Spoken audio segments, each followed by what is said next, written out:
Aloha, everyone. Hope everyone is having a good start to their weekend. Stock market is doing very, very well.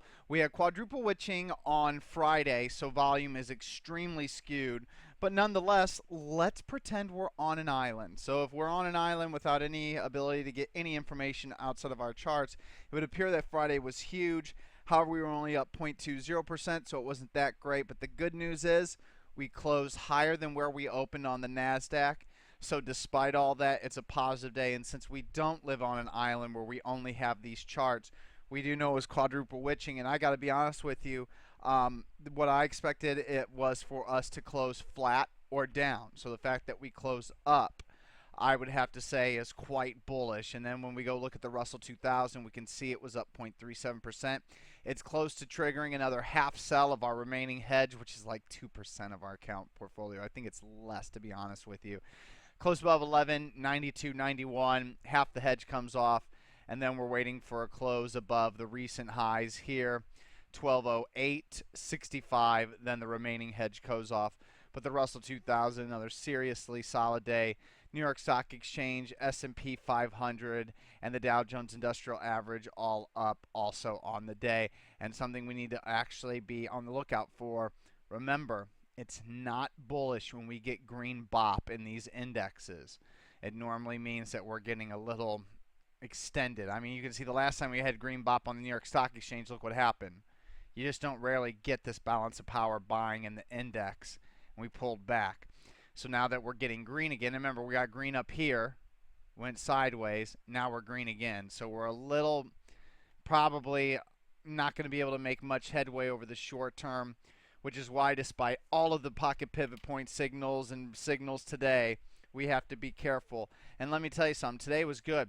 HF Incorporated, beautiful, beautiful signal today, very, very bullish. LCI breaking out, very bullish. Jazz continuing on, following its pocket pivot point signal 4 days ago as it builds the right side of a base. BRX off the 50-day moving average on strong volume. CUDA, another IPO producing a pocket pivot point buy signal. RP, Real Page coming off the 200-day moving average. More speculative CDNS breaking out of a very tight, you can see the ascending base pattern, but it's really tightened up its price action as it moves up. Psych bouncing right off the 50-day moving average, very strong volume. And then GSAT with a big intraday reversal. Now I know that you're thinking that this is buyable since it's only up 3%. However, on an arithmetic chart, you can kind of see that it is a very large overall intraday range compared to how it usually trades. So if you do want to go long this move, beware. The last time they had a big move like that, it didn't necessarily go up straight away. So I would go ahead and avoid. Plus, the end of day selling leaves a lot to the imagination. But the bottom line is there's a lot of nice charts out there.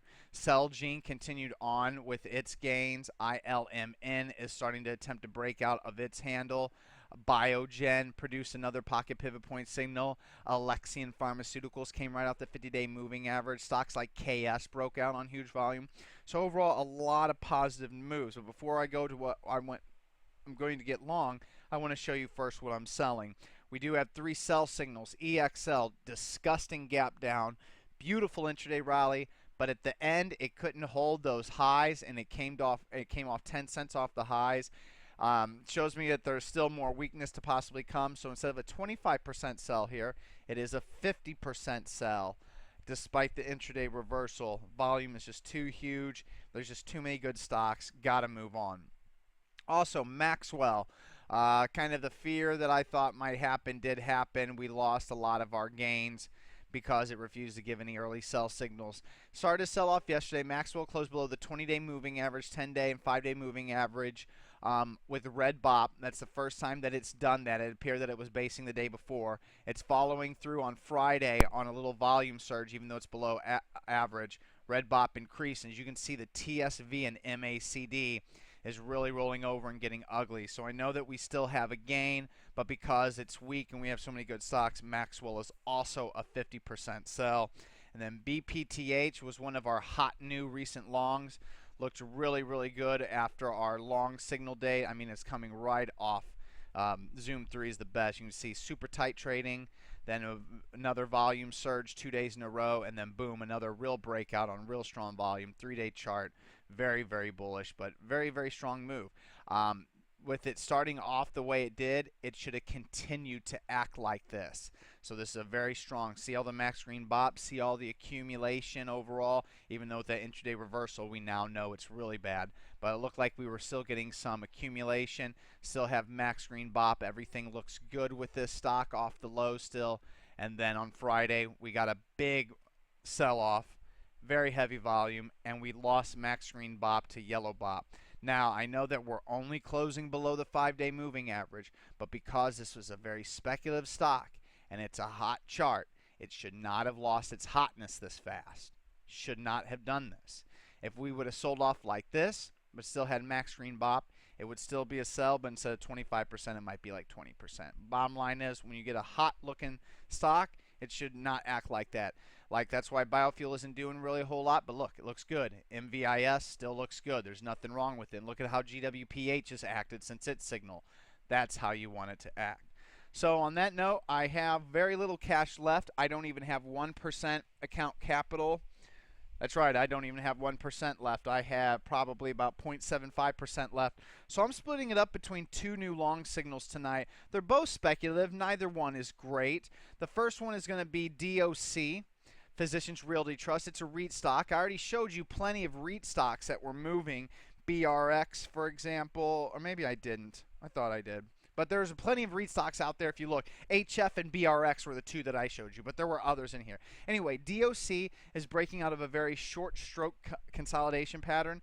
The only reason why I would go long this move here is because we already have excellent accumulation off the December lows. We pulled back on very light volume here in June following a very rapid price acceleration from May to June on very heavy volume, and now we're breaking out on above average volume. We kept max green bop the whole way. The only problem is, there's a few problems. Look at how short the space is compared to the overall, stock. Look at how choppy this stock is. This may or may not be a change of the overall chop of the pattern. And you can see that because of the short base, it didn't really give the 50-day moving average a whole lot of time to catch up. If this base, instead of being 1, 2, 3, 4, 5, 6, 7, 8, 9 days long, was 19 days long, the 50-day moving average would be really close to this price move, and it would be a much better long position. So I would say, yeah, 5% it. And if you were really underinvested, if this was a super long flat base with the max green bop, and then you got a signal like today, yeah, 10% for sure. However, because it is what it is with the short base and the options quadruple witching on Friday, it's only going to be a 2.5% position if you have the cash. So if you take this as a long position and get bang for the buck to get some of your money working, it's a 2.5% signal. For me, I don't even have 1% cash in hand, so I have to split this up between my other long, GIGA. GIGA is a contract winner with the United States Navy and has excellent prospects for the future. This stock is in play on multiple penny stock platforms. And so if it can catch some momentum, this is the kind of stock that you can see move 50% to double in a very short period of time. So while I have my safety long over at DOC, I'm also going to get some beta on by going long GIGA. If I'm wrong, I don't really risk a lot with this $3 stock. It's not like if you bought this move and then you're risking 37% to know for a fact you were wrong, which you really wouldn't be because you'd use the 305 as the final cut loss level, which is going to be my ultimate cut loss level on this one. But GIGA, even if you do have the account capital, it can only be 1% unless you only have like an account value of $1,000. When you start to you have larger account size, you can't really buy a ton of $3 stocks whenever your commissions are 0.01 cents a share. So instead of paying $1 for 100 shares, it's going to take me like 5,000 shares, to get what I need, and by doing that, the commissions would be too much. So this has got to be a small play for someone like me anyway, unless you have a broker, which is an all order, and that way you can then buy 2 million shares for $5 from something like, Thinkorswim. So that is also an option. Okay, everybody, have a great rest of your weekend.